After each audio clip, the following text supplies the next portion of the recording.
On voit quand même une jeune femme noire qui ouvre un salon sur les Champs-Élysées et en l'espace de même pas quelques semaines, tout se stoppe. À l'époque, je m'en souviens, on avait Biscuit de Mer, Nathalie Coa, Diaba Sora, Emma Loès.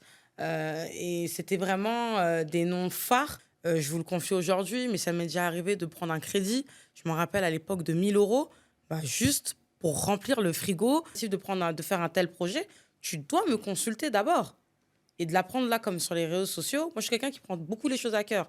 Je l'ai vécu comme une trahison. 2021, j'ai dû rester 3 4 mois dans ma chambre, enfermée dans le noir, tout coupé. Ça arrive limite, ouais, tu sais, Marissa, faudrait un peu qu'on essaye de voir, parce que je trouve qu'il y a un peu trop de noir dans le salon.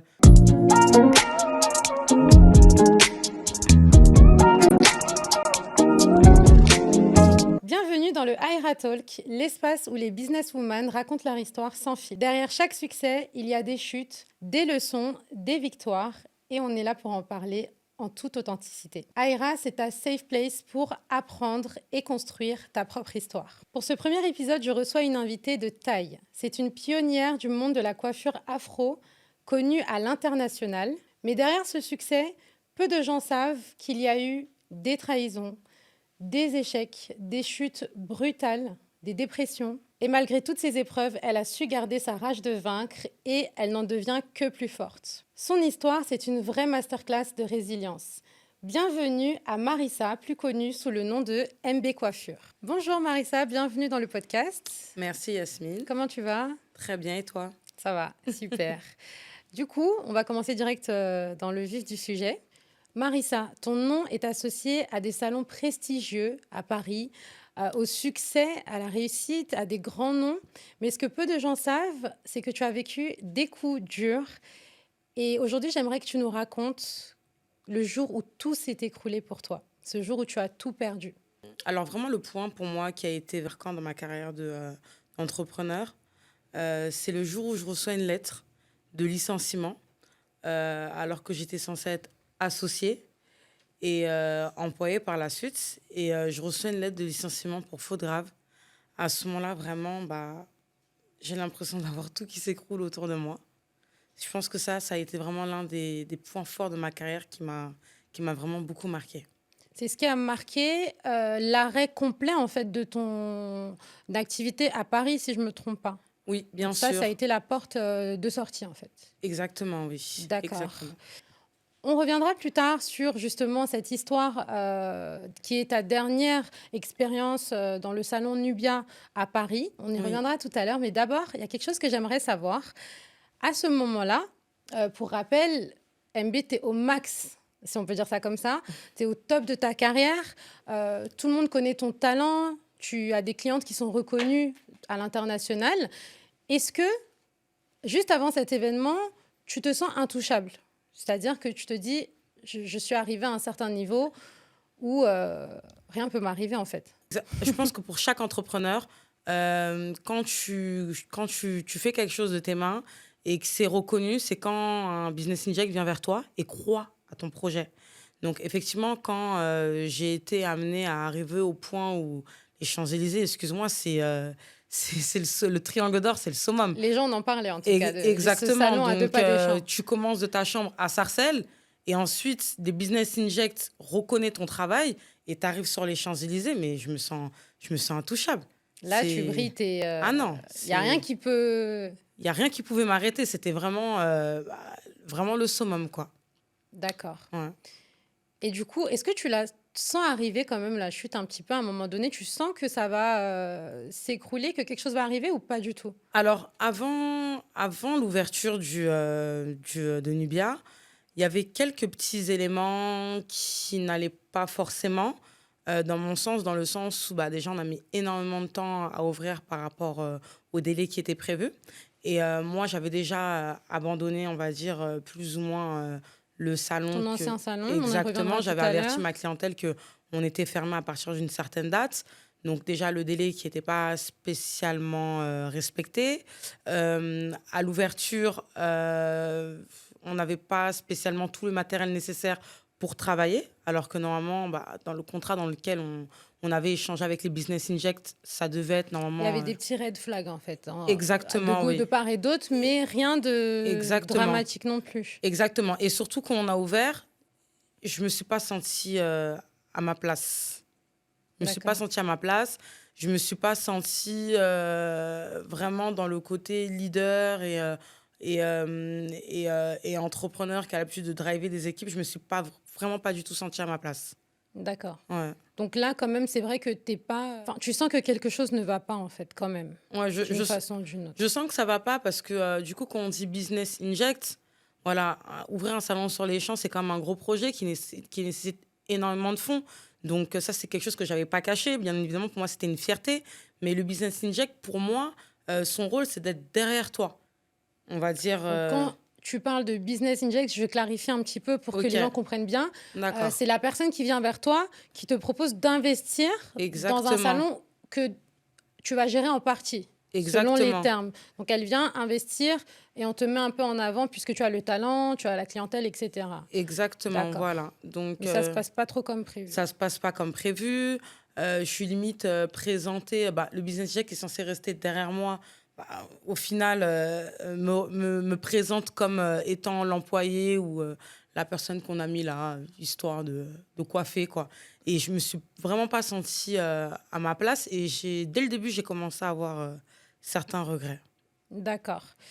Tu m'as dit que quand tu as reçu cette lettre Mhm. de licenciement, tu as employé les mots « c'était pour moi une descente aux enfers ». Bien sûr. Est-ce que tu peux nous en dire plus sur vraiment ce que tu as ressenti à ce moment-là et ce qui s'en est suivi après? Comment ça s'est passé pour toi? En fait, à la hauteur où on a été mis en avant lors de l'ouverture, le jour où moi je reçois la lettre de licenciement, c'est tout qui s'écroule parce que du coup, on va pas se mentir, le regard vis-à-vis de ta clientèle, des gens, tous les regards qui se sont braqués sur toi dans le sens où voilà, on voit quand même une jeune femme noire qui ouvre un salon sur les Champs-Élysées et en l'espace de même pas quelques semaines, tout se stoppe.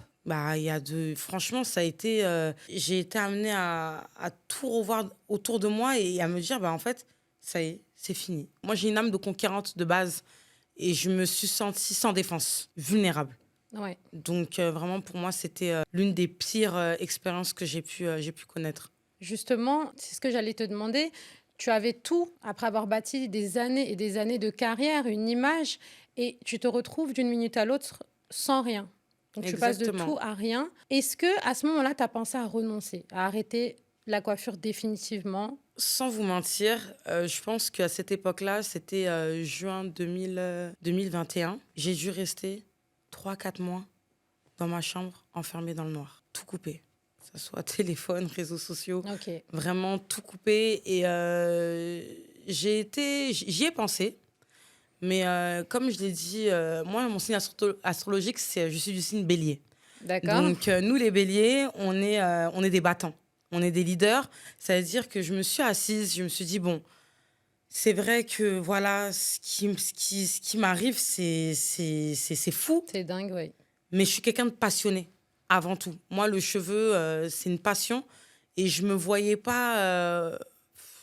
Mon cœur, il voulait continuer. Et ma tête, elle voulait, on va dire, plus tout arrêter. D'accord. Mais Et tu as eu besoin d'un moment pour vraiment te recentrer, laisser passer exactement. les émotions, le choc. Exactement. Pendant quelques mois, tu as juste mis pause, en fait. Ouais, Je t'ai pas trop vraiment posé la mis pause, question, vraiment en mis fait. une pause, ouais. D'accord. Ouais. OK. Alors, donc, justement, ton parcours, l'histoire de cette expérience, on va y revenir tout à l'heure. Mais d'abord, pour mieux comprendre un petit peu tout ça, on va replonger un peu dans ton passé. D'accord. Donc, j'aimerais te demander, pour commencer, qui est MB? Donc, sans la coiffure, c'est qui MB? Alors déjà, MB, c'est Marissa. Oui. Voilà, donc... Peu de gens le savent, je pense. Exactement. Les gens m'appellent MB en général, mais c'est Marissa. C'est une petite fille, on va dire plus ou moins rêveuse, passionnée. Alors moi, de base, je suis originaire de Sarcelles, donc c'est une banlieue parisienne. J'ai été amenée à vivre avec ma mère. J'ai été plus ou moins confrontée à certaines difficultés, que ça soit financières ou scolaires. D'accord. Donc, on va dire que c'est une petite fille qui avait beaucoup de rêves. D'accord, donc on va dire que la jeune MB, donc en début d'adolescence, elle vit avec sa maman, toute Exactement. seule, c'est ça? Oui, oui, exactement. Et ta maman, elle se sacrifie pour toi, Oui, pour moi, pouvoir te payer une école privée. exactement. Comment tu vis ça? Oui. Qu'est-ce que tu penses de ça à ce moment-là? Est-ce que tu en es consciente de ce Alors, sacrifice? franchement, je vais pas mentir, à cette époque-là, j'étais pas aussi consciente du sacrifice que ma mère elle faisait pour moi. Parce que je précise du coup que tu m'as avoué que donc ta maman, elle avait des revenus assez faibles. Exactement. Voilà. À l'époque, ma mère était femme de chambre. Donc, les revenus à la maison, c'était vraiment minime. Mais malgré ça, voulant ma réussite, elle a comme fait le sacrifice de m'inscrire dans une école privée afin que je puisse poursuivre ma scolarité D'accord, dans des dans de bonnes bonnes conditions. conditions. Et donc tu me Exactement. dis qu'à ce moment-là, tu ne vois pas vraiment, Je t'es vois pas la jeune. chance, ouais. Ouais. Oui, oui, je suis amenée à sécher les cours, à pas y aller, toujours faire rire les camarades. Oui. Tu t'es définie un peu même comme une perturbatrice. Voilà, perturbatrice un peu sur les bords. Et j'ai pas su spécialement relever ma chance à ce moment-là. D'accord. Et du coup, tu t'arrêtes très jeune, Oui, en tout cas sur le cursus général, pour te oui, tourner vers une voie professionnelle. oui, oui. Raconte-nous un peu comment ça se fait. Alors, déjà, quand j'étais scolarisée au collège, bon, comme je vous ai dit, comme je vous ai expliqué, financièrement parlant, c'était pas spécialement ça. Donc, j'avais monté un petit business. J'avais des camarades de classe, je me rappelle à l'époque, je faisais le petit côté ici, 10, 15, 20 euros. Donc, durant Donc la des cour nattes des nattes collées, oui. dans l'école Ouais, privée, dans hein. l'école privée, on se Ok. coince aux toilettes et puis je prends mon peigne, des élastiques. Et sur le côté, je faisais des nattes collées. C'était entre Ça, 10 c'était et ton 20 petit euros. passe-temps, un petit peu aussi rentable, un Oui, peu bien sûr, lucratif. très rentable d'ailleurs. Donc en fait, désolée de te couper, mais Oui, tu as toujours eu la coiffure dans les gènes, en fait. bien sûr, Avant oui, même d'en toujours. arriver à apprendre, Oui, tu as ça depuis petit, tu coiffes autour de toi, à la bien récréation. sûr, Ok, bien sûr. Et du coup, mon petit business a commencé à rentrer dans les bruits de couloir. Et on arrive vers la fin d'année et mon professeur me dit, Marissa, ça se voit que ça t'embête. Vaut mieux que tu te lances vers la voie professionnelle. Et bon, je vais pas mentir que nous, ma mère, elle est d'origine congolaise. Les études, c'est ce qu'il y a de plus important, d'avoir le bac, d'aller loin dans les études. Donc, quand il m'a dit professionnel, je lui ai dit, mais non, c'est pas possible. Je peux pas. Mais malgré ça, en réfléchissant, j'ai suivi son conseil. si ce monsieur voit la vidéo aujourd'hui, il sera fier de t'avoir Vraiment, donné ce conseil. vraiment. D'accord, oui, c'est vrai que des fois, on a l'impression qu'on bâcle un peu en Europe à orienter les élèves vers la voie professionnelle, mais pour toi, c'était une vraie passion, en fait, c'était au-delà. Exactement, oui. D'accord, donc là, qu'est-ce que tu fais juste après? Quel parcours tu vas suivre? Alors, quand l'année finit, je me dirige vers ce qu'on appelle une classe CPA. CPA, c'est une classe pour les gens assez jeunes, on va dire mineurs, qui veulent justement faire la voie professionnelle. Donc, du coup, j'étais une semaine à l'école et une semaine en salon de coiffure. À l'époque, je travaillais pour Jean-Louis David. Donc, D'accord. durant cette période-là, on n'est pas rémunéré, mais on apprend un métier. Qui est D'accord. le Ah oui, métier pas du tout? d'apporteur. Ah non, on n'est pas Ah oui, rémunéré. On d'accord, est ok. mineur, donc on n'est pas D'accord. rémunéré. Oui. Ok, et ensuite? Donc, j'ai suivi ça pendant un an. Du coup, j'ai vraiment adoré ma formation professionnelle. Donc, j'ai suivi un CAP où, du coup, à ce moment-là, là, on est rémunéré, je crois, 365 euros par mois. Et on fait une semaine en école et une semaine chez un patron dans un salon de coiffure. D'accord. Et c'est à ce moment-là vraiment que j'ai vraiment été amenée à apprendre le métier et à vraiment en faire Et là, une... ça a confirmé ta passion qui était à la base un passe-temps. Et là, tu Exactement, découvres que tu aimes vraiment ça, en fait, en apprenant le métier. bien sûr. D'accord, mais comment tu rentres dans la vie active juste après ça? Parce que si je me trompe pas, t'as pas commencé directement par la coiffure. Non, non, non. En fait, du coup, quand j'ai arrêté la formation de CAP, je vais pas mentir, j'avais un patron qui était très dur.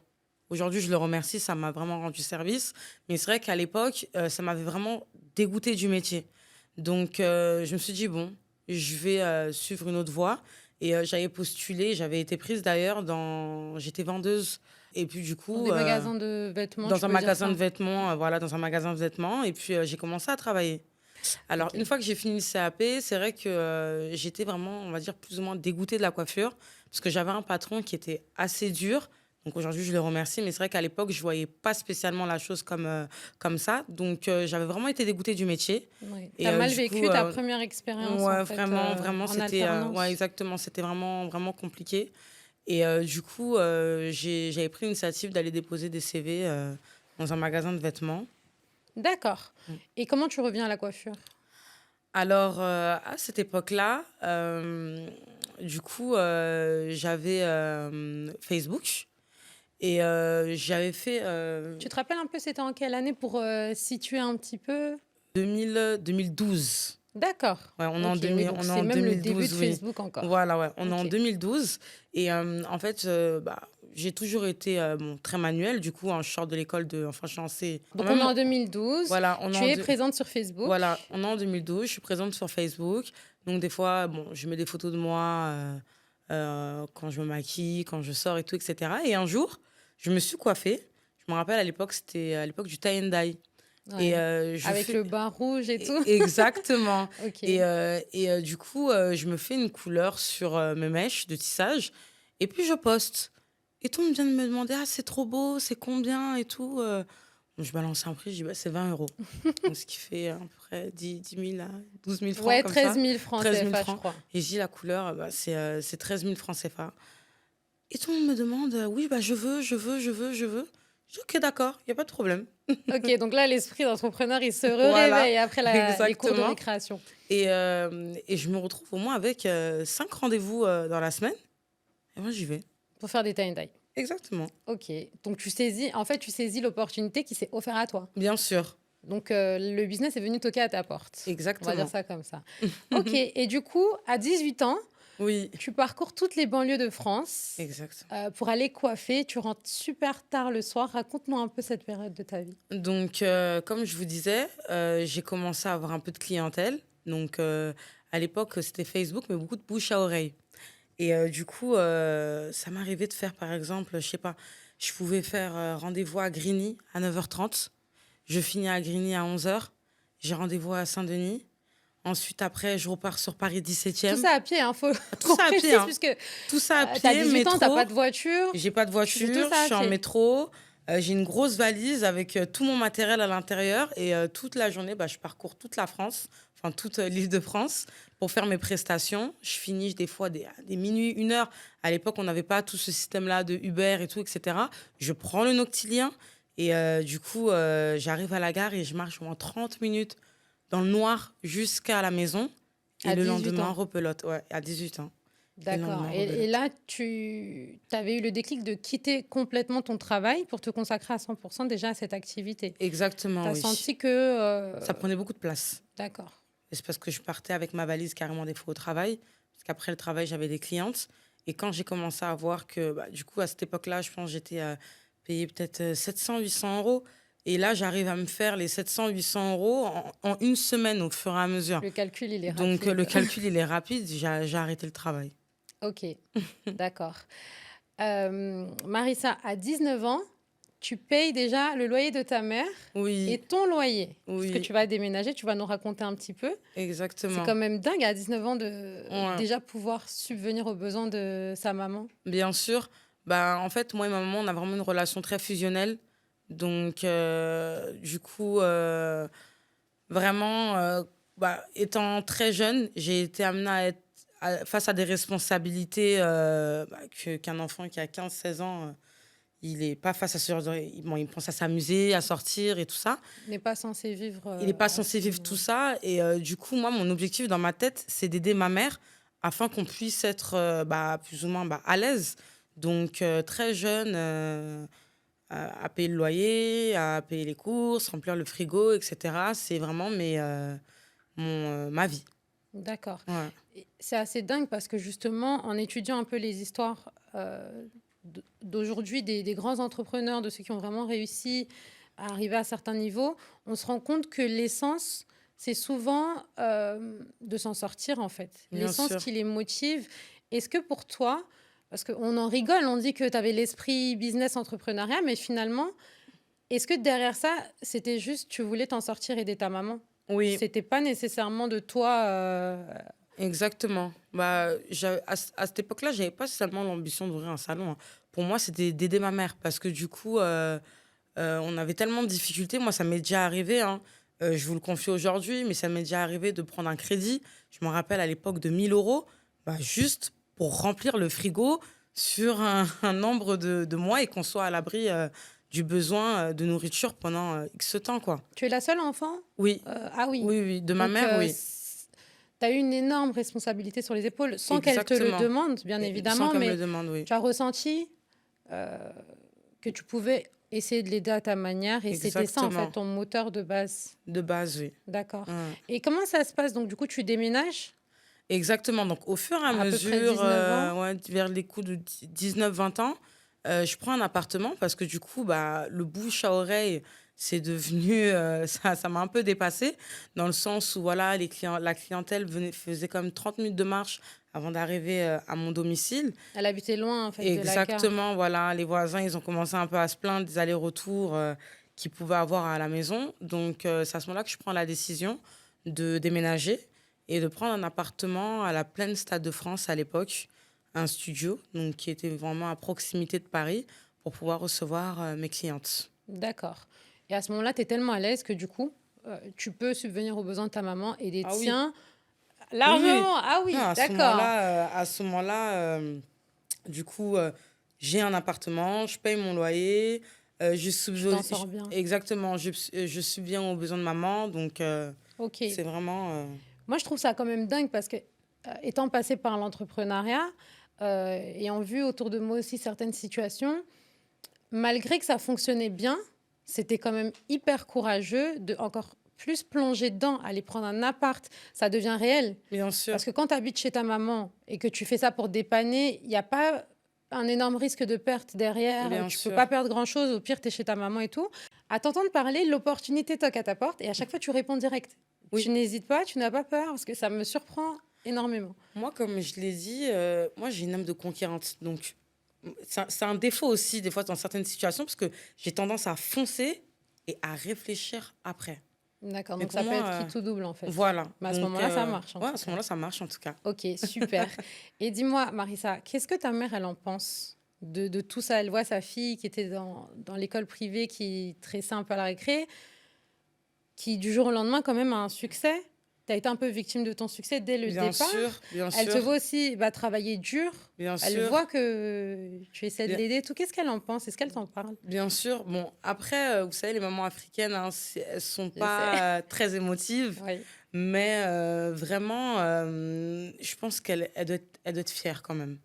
Elle doit être fière parce que du coup, Elle a pas peur quand, par exemple, tu déménages, tu pars. Est-ce qu'elle t'a déjà dit de continuer les études ou pas du tout? Elle a vu que c'était vraiment ta voie? bah, c'est ce qui est bien avec ma mère, c'est vraiment, elle fait en fonction de ce qui me rend heureuse. Et du coup, c'est vrai que c'était un risque parce que dans l'idéal, elle aurait aimé du coup que je poursuive les études et que j'aille loin et tout, etc. Mais elle voit déjà que financièrement parlant, on arrive quand même à mieux s'en sortir. Donc c'est vrai qu'elle aurait voulu que ça soit différent, mais elle voit que je fais ma chose et que je la fais sérieusement. À ce moment-là, elle y voit aucun problème, quoi. D'accord. Mais je sais qu'au fond d'elle, elle est quand même un peu fière. Elle est fière, mais Un peu bien beaucoup. évidemment. Bien évidemment. Et puis, encore une fois, c'est que la passion, le talent, ça se ressent. Bien Donc, même si sûr. c'est pas ce qu'on veut, aujourd'hui, on est toutes les deux mamans. Mais Oui, je pense que si on ressent ça envers notre enfant, on va quand même essayer de voir un petit peu ce que ça peut donner, quoi. oui, bien sûr. Du coup, est-ce que ta maman, elle continue quand même de travailler un peu à côté Ou pendant cette période? non, à cette époque-là, du coup, comme elle combinait comme un peu des petits problèmes de santé, elle arrête le travail. Ok. Donc, c'est moi vraiment qui Tu mets ta subviens. maman à la retraite, en fait, Oui, en voilà. quelques termes. Mais Voilà, félicitations, exactement. bravo. Ouais. Ouais, Franchement, vraiment. bravo. Du coup, Marissa, pour retourner un peu dans ta carrière professionnelle, tu as vécu deux coups durs, on va dire ça comme ça, avec Oui, ton premier associé, puis avec la femme avec qui tu as ouvert le salon, donc Nubia, dont on parlait au tout début. oui. Est-ce que tu saurais nous expliquer, est-ce que tu t'es déjà demandé comment ça se fait qu'à chaque fois, dans les deux situations, on ait voulu t'écarter du jeu, finalement, alors que c'était toi le moteur du truc, en fait. Comment ça se fait qu'ils ont eu un peu ces réflexes? On va le comprendre après, tu vas nous raconter après. Oui, Mais les deux fois, tu es le moteur, tu es celle qui a le carnet d'adresses de bien clients, sûr. tu es celle qui est connue, qui est visible sur les réseaux sociaux, qui a le talent, la technique. Et pourquoi on essaie de t'écarter, en fait? Bah, moi, je dirais que les gens, en général, ils ont tendance à être, je dirais, court-termistes. Mhm. Dans le sens où c'est un peu compliqué des fois pour certaines personnes de donner la lumière à une personne qui en plus ça vous rapporte de l'argent, mais les gens ont tendance à vraiment, je dirais, vouloir mettre la lumière sur leur propre personne à eux, quitte à même à oublier leur propre intérêt en fait. Ouais, et je pense que ça a été vraiment, malheureusement, mon problème d'être face à des gens qui étaient court-termistes et qui pensaient plus à la lumière que, aux enjeux financiers. D'accord. Et qui Mm. ont voulu être un peu gourmands sur les Oui, bords. oui, bien sûr. Bah, d'ailleurs, en parlant de ça, raconte-nous un peu ta première expérience donc, dans un salon. Donc, c'est là où vraiment tu vas collaborer Bien avec sûr. une personne, Oui, t'associer et commencer à travailler sérieusement dans un salon de coiffure. Comment ça se passe? oui. Alors, à l'époque, comme je vous ai dit, j'étais dans mon appartement à La Plaine. Et du coup, on voit un peu, c'était au début d'Instagram et tout ça et tout. Et on voit un revendeur de mèches qui a quand même une certaine clientèle assez importante, tout comme moi. Et du coup, je vais vers lui. Et je lui propose, bah, du coup, qu'on s'associe, parce qu'à l'époque, il avait un salon de coiffure.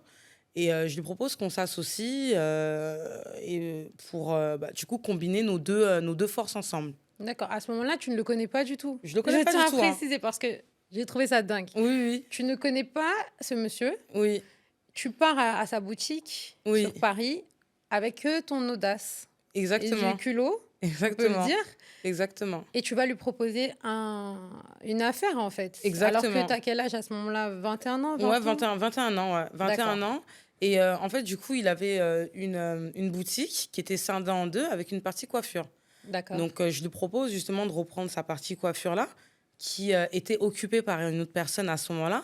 Et il me dit, écoute, moi, je peux pas faire partir la personne qui est là, mais ce que je peux te proposer, si tu veux, on peut s'associer ensemble, mais ailleurs, sur un autre salon. On ouvre un salon sur Paris.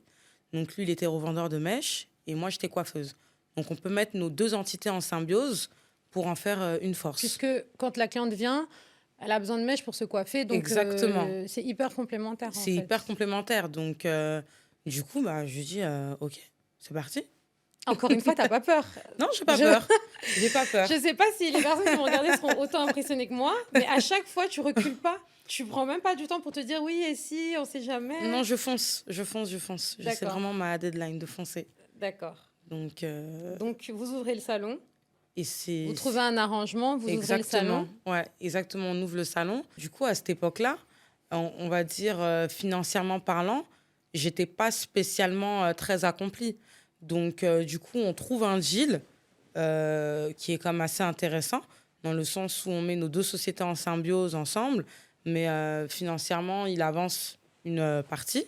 Et sur le cours des, on va dire, des 6 à 8 premiers mois, on lui rembourse la partie qu'il avait avancée. Et du D'accord, donc coup, vous êtes associés, exactement, mais il y a eu une avance, on bien va sûr, dire, comme un prêt qui a été remboursé. Mais sinon, exactement. vous étiez en équité, en fait. Sinon, on était en équité à D'accord, 50-50, ouais. d'accord. Et comment ça se passe, du coup? Et du coup, bah, ça se passe super bien. Les clientes vraiment répondent à l'offre. Du coup, les clientes sont très satisfaites. Elles ont, bah, moi, je me rappelle qu'à l'époque, quand je travaillais à la maison, j'avais pas spécialement un stock de mèches assez important. Et c'est vrai que quand on est coiffeur, bah, forcément, la vente de mèches va avec. Donc, ma clientèle était plus que satisfaite. Et puis, sa clientèle a lui, bah, du coup, avoir Vous une pouvez se coiffeuse coiffer maintenant aussi à exactement de côté. qualité, vraiment au même endroit. Du coup, bah, ça pouvait Vous avez que ça. résolu un peu une problématique. En Exactement. plus, je tiens à préciser qu'à cette période-là, on On est va en dire que là, on est 2015. en 2000, voilà, Exactement. 2014-2015. Moi-même, pour la petite anecdote, j'étais dans la coiffure à ce moment-là, Oui, entrepreneur, et je me rappelle, c'était le tout début exactement. des salons un peu modernes. Parce que nous, Oui, on avait connu Château d'Eau oui, à l'époque. Voilà, c'était les tissages, etc. Mais à ce moment-là, ça commence. C'est les premiers salons qui vont se moderniser un peu, qui vont proposer des services un peu plus prestigieux, entre guillemets, un peu plus haut de gamme. Donc, vous êtes au bon timing avec la bonne offre. Exactement. D'accord. Et qu'est-ce qui va se passer? Comment ça va se terminer, cette collaboration? Cette collaboration, elle a quand même duré, je dirais, 2, 3 ou 4 ans. Je m'en souviens plus très bien. Et à notre grande surprise, du coup, comme je vous ai dit, on était en symbiose. C'est-à-dire, je coiffe et lui revend les mèches. Et du coup, je suis sur les réseaux sociaux, je scrolle sur mon téléphone et je me rends compte qu'il a ouvert un salon de coiffure. Du coup, derrière mon dos, sans m'avertir. Donc, au final, tout ce qu'on Tout se aura... passait bien. Il Tout n'y se avait passait pas bien. d'indicateur. Tout se passait bien. Et tu découvres un jour qu'il ouvre un salon de coiffure. Qu'il ouvre un salon de coiffure. D'accord. Alors qu'à la base, le deal, c'est je coiffe et tu vends les mèches.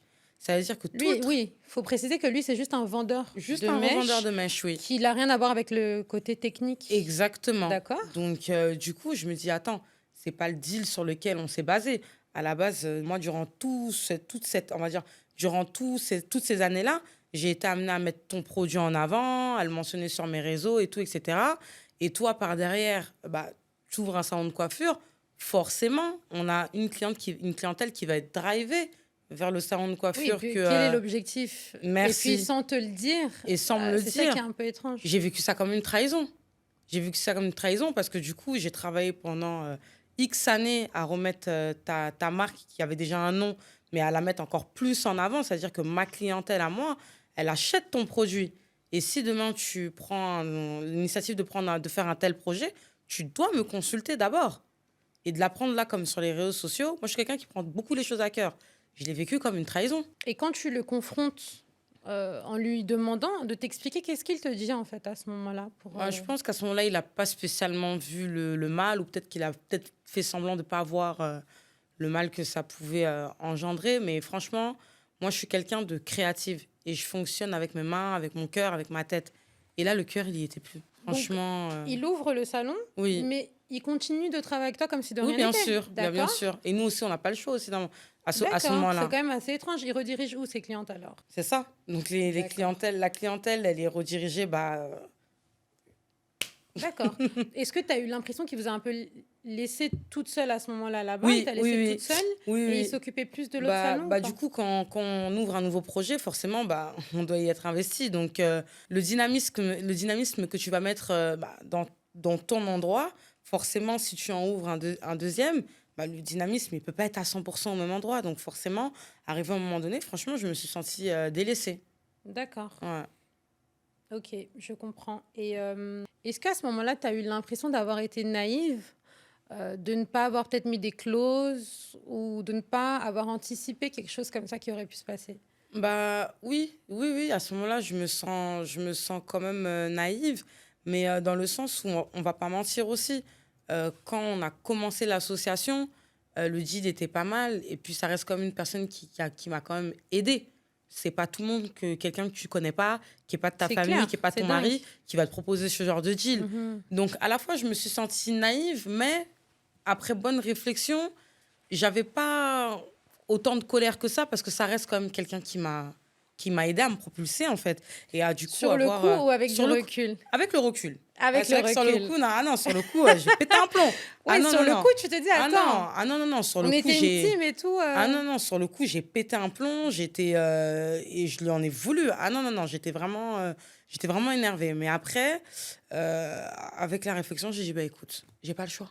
D'accord. Donc, mais au final, c'est un mal pour un bien parce que c'est ce qui t'a permis bien sûr, de rebondir sur ce qui va être un peu ton plus gros salon, ta plus grosse expérience, le Hype Air salon. Oui. Donc, c'est pour ça que des fois aussi dans la vie, on dit qu'il ne faut pas regarder ce qui nous arrive tout de suite sur le moment T, mais il faut regarder ce qui nous attend derrière. Donc là, c'est un peu comme si tu es descendu d'une marche, mais tu en as monté 5-6 derrière. Ouais, c'est vrai. Parce que, quand du coup, on prend la décision de finir la collaboration, du coup, on revend nos parts à notre ancien associé. Enfin, je revends mes parts à mon ancien associé. Et moi, je ne sais rien faire d'autre que la coiffure. Donc, à ce moment-là, pour moi, c'est évident que, du coup, l'argent que j'ai à ce moment-là, je puisse l'investir uniquement dans un nouveau salon de coiffure, à mon image, etc. Donc, du coup, bah, c'est ce qui se passe. Et j'ouvre le hype. Je m'en souviens plus, je crois qu'on devait être en 2017 ou quelque chose comme ça, ou 2018, je me souviens plus très bien. Et du coup, bah, j'ouvre le D'accord. hype et ça devient C'était dans le 11e dans le arrondissement, c'est 11e ça? Est-ce que arrondissement. c'est là où tu avais tes grands miroirs iconiques? Exactement, Parce que moi, je sais exactement, que c'était ma première impression de toi à l'époque, c'était la fille qui avait ces grands miroirs ronds. exactement, C'était exactement. super beau et tout le monde t'a remarqué un peu, ça a fait un peu Exactement. parler. Bah, j'ai fait le salon vraiment à mon image et à l'image des clients, de la clientèle que j'avais. Parce que même si on était dans le 10e au départ, j'ai réussi quand même à ameuter une clientèle plus ou moins quand même assez prestigieuse. Donc, du coup, quand j'ai été amenée à me lancer seule, il fallait pour moi un salon qui va à l'image de mes clientes. Donc, vraiment, je me suis T'as mis vraiment le paquet sur concentrée, la déco. mais un paquet sur la déco. Ouais. Ouais, Et du coup, comment se passe cette expérience avec le Hype Air? Tu m'as raconté que c'est là où tu commences à faire des tournées exactement. africaines, à aller coiffer, etc. En tout cas, là, on va dire que tu es au plus haut. Ouais, Et ça se passe super bien. Encore une fois, tu es victime de ton succès. oui, Parce que s'il y a une chose qu'on retient un peu quand même de ton parcours, tu as vécu des choses difficiles, bien mais tu n'as sûr. jamais eu de problème à avoir des clientes, Non, à attirer. Et ça, c'est super. oui. Donc, comment se déroule cette expérience pendant tout le bail, on va dire, au Hype Air? Bah, franchement, le Hype Air, ça a été l'une de mes plus belles expériences, dans le sens, bah, voilà, bah, là, je me retrouve vraiment seule et tout, etc. Mais j'ai fait les choses, on va dire, comme je vous dis, toujours, je fonce et je réfléchis après. Quand j'ouvre le Hype, j'essaie vraiment de faire quelque chose à l'image de ma clientèle. Et je suis peut-être même un peu trop concentrée sur l'apparence du salon et je réfléchis pas, en fait, au fond. On peut pas ouvrir un salon sans avoir de matériel pour travailler. Et Ouais. je me rends compte à l'ouverture du salon, Marissa, tu t'es fait une déco à des milliers d'euros, mais t'as pas de mèche pour travailler. Alors que c'est un peu l'essence, puisque c'est ce qu'elles prennent pour se coiffer. Donc, Exactement. ok. On va dire que j'ai commencé, en fait, j'ai mis à disposition un stock, mais minime, quoi. Même pas 2 000 € de stock. Mais on fait pas ça. Ça veut dire que je me retrouve avec, bah, du coup, de la clientèle, de la demande, et pas forcément, on va dire, la matière pour Pour les satisfaire satisfaire. la clientèle. Et je me retrouve déjà avec énormément de charges. Parce que je me souviens qu'à cette époque-là, comme le salon, le loyer était quand même assez élevé. Et j'avais pas calculé tout ça, en fait. Moi, je me suis dit, j'ai envie de faire un truc qui soit beau, et puis le reste, on va D'accord. gérer. À ce moment-là, c'est vrai que tu n'as pas une énorme expérience en Exactement. gestion d'un salon Exactement. physique, parce qu'à la maison, il n'y a pas de charges, etc.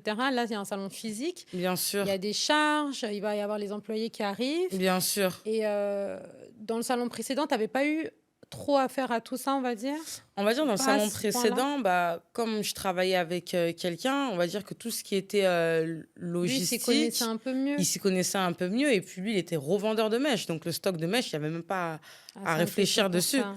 Donc D'accord. c'est pour ça que quand je me retrouve à l'ouverture du hype, un mois passe et c'est là où je commence à me poser des questions, à me dire, mais attends, j'ai tout fait à l'envers. Et tu as senti que tes clientes privilégiaient d'autres salons parce qu'elles avaient des stocks de mèches et que toi, tu n'en avais pas? Ou Bah, en fait, je faisais comment tu t'es différemment. rendu compte de cette Non, erreur, en fait, justement? voilà, en fait, du coup, je me rends compte de cette erreur. Bah, du coup, je me rends compte que j'ai peut-être un peu trop d'employés. Donc, à ce moment-là, du coup, j'ai peur, je suis obligée, je n'ai pas le choix. Et il y a comme de la demande quand même. Donc, je me retrouve quand même, on va dire plus ou moins en difficulté. Mais moi, toujours, la priorité, c'est de satisfaire la cliente. Quitte à aller courir le matin pour aller chercher des mèches dans Paris pour satisfaire ma cliente, bah, j'avais pas le choix, en fait. Donc, tu Donc, c'est essayes ce de que je faisais. dépanner à gauche, à Oui, droite bien pour sûr, les... bien sûr. Ok, Et au fur et à mesure, bah, bien évidemment, à force de travailler, j'ai quand même réussi à me retrouver quand même. Oui, d'accord. bien sûr, Du coup, tu es en pleine ascension, tu fais les tournées africaines, ton talent commence vraiment à être reconnu, oui, surtout sur les réseaux sociaux, bien sûr. et tu attires une clientèle quand même assez haut de gamme, surtout la diaspora africaine. Oui. Quel est ton secret à ce moment-là?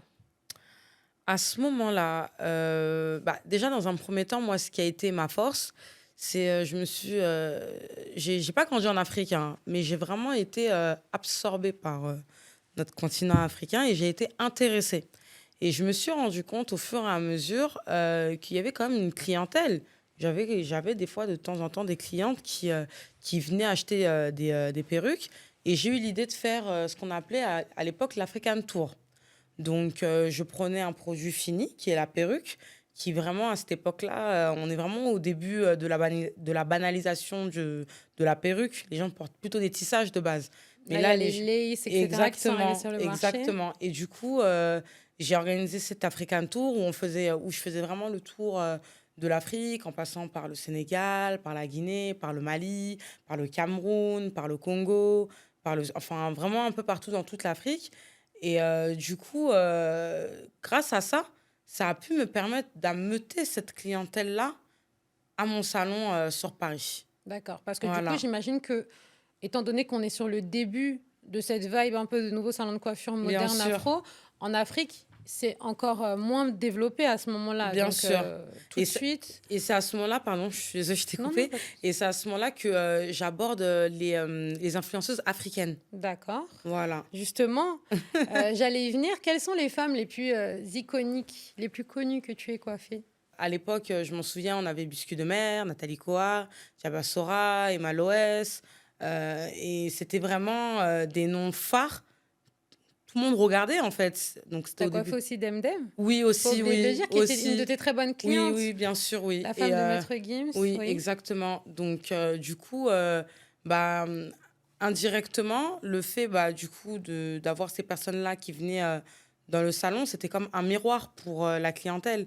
Donc, forcément, ça a été aussi des points qui m'ont aidé justement à ameuter encore plus de clientèle vers mon salon de coiffure. d'accord. Donc le Hyper Salon va te hisser un peu en haut de l'échelle de Exactement, ce milieu-là et tu vas exactement. vraiment devenir une grosse référence à Paris et du coup aussi à l'international, notamment en Afrique. D'ailleurs, je me rappelle encore que tu as été l'une des premières à commencer à chiffrer Oui, en termes de tarification, de perruques. bien Tu as sûr, été une des premières à commencer à mettre les tarifs à 700, 800 euros. À l'époque, c'était bien dingue. sûr, bien sûr. On était encore même à l'époque des boules de mèche. Ça commençait la perruque. Les gens se disaient 700 euros pour une perruque. C'est On énorme. était choqués. D'ailleurs, encore une fois, c'était de l'audace, hein, Bien parce que sûr, bien sûr, tu connaissais la qualité. bien sûr. Donc là, on va dire que tu es vraiment dans une période de ta vie quand même où tu brilles, où tu es reconnu pour ton talent. Et comment est-ce que tu vas peindre ton salon, le Hype Air? Qu'est-ce qui se passe? Alors, c'est à ce moment-là que, du coup, je ne sais pas si vous vous souvenez, on a traversé une longue période à Paris qui était un peu compliquée pour nous, les commerçants. Le On a Covid? eu, exactement, déjà, on a eu Ouais, le Covid. d'accord. On a eu le Les Covid, manifestations? les manifestations. On a eu Ouais. les Gilets jaunes. Là, on était en 2020, 2021. Les Black Panther, ça veut dire que quand on arrive dans le 11e, on a la place de la Bastille. Et nous, on était juste derrière. Donc, dès qu'il y a un événement sur Paris, une manifestation, ça se passe à ne serait-ce que 300 mètres du salon. Ça veut D'accord. dire que pendant, on va dire, des semaines et des mois entiers, on se retrouve le vendredi, samedi, avec tout qui est bloqué. Que ce soit le métro, on ne peut pas y accéder. En voiture, on ne peut pas y accéder. Donc, on se Du coup, une retrouve... diminution de la clientèle une diminution remarquable. du trafic, de la fréquentation au salon qui diminue, mais considérablement. Donc, du coup, on se retrouve là, à limite, un vendredi, un samedi, à se tourner les pouces. Alors, chose qui était vraiment limite impossible. D'accord. Donc ça a été les premières embûches, on va dire, Ouais, ça a été de vraiment la fin de les l'histoire premières, Hype Air. les premières embûches. Et ça, c'est un moment où, quand même, en tant qu'entrepreneur, quand on n'atteint pas les chiffres qu'on fait habituellement, on est quand même fragilisé. Encore si tu les atteins pas pendant un mois, 2 mois, ok, ça peut se comprendre.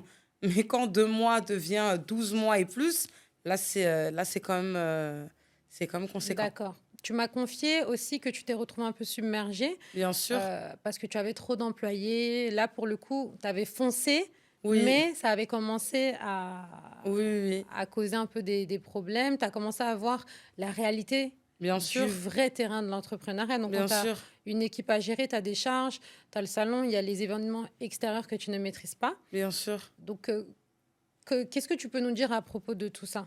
Bah, en fait, quand on commence l'entrepreneuriat, bon, c'est peut-être facile à dire aujourd'hui, hein, mais on a tendance Idéalisé? à idéaliser déjà dans un premier temps.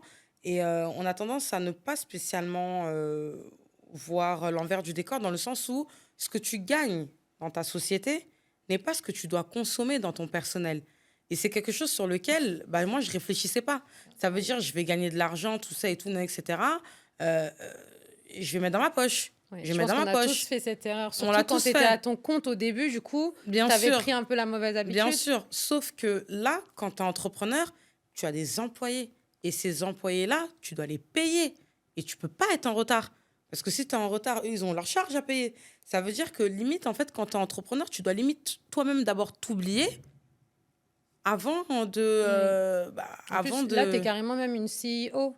Exactement, Tu as une exactement. grosse responsabilité. Tu n'es plus juste auto-entrepreneur, en fait. Exactement. Mais moi, par contre, en termes de salaire, je sais ce que c'est se lever le matin, te donner corps et âme pour une entreprise, toujours faire en sorte que les employés puissent être payés en temps et en heure. Ça, pour moi, c'était plus D'accord, ou moins primordial. Ouais. d'accord. Mais tu te retrouves à un moment donné être un peu coincé, du coup, malgré tout. Oui, bien sûr, Malgré bien ta sûr. bonne foi. Avec tous ces mauvais événements, on se retrouve fragilisé à cause de tous les événements qui sont autour de nous, que ce soit le Covid, les Gilets jaunes, Black Panther, ces trucs, etc. Donc, c'est un moment comme on est quand même assez fragile que C'est un lorsque... peu le début de la chute, en fait. Exactement. Donc, lorsque on m'a approché, on va dire que j'étais, on va dire, plus ou moins flexible.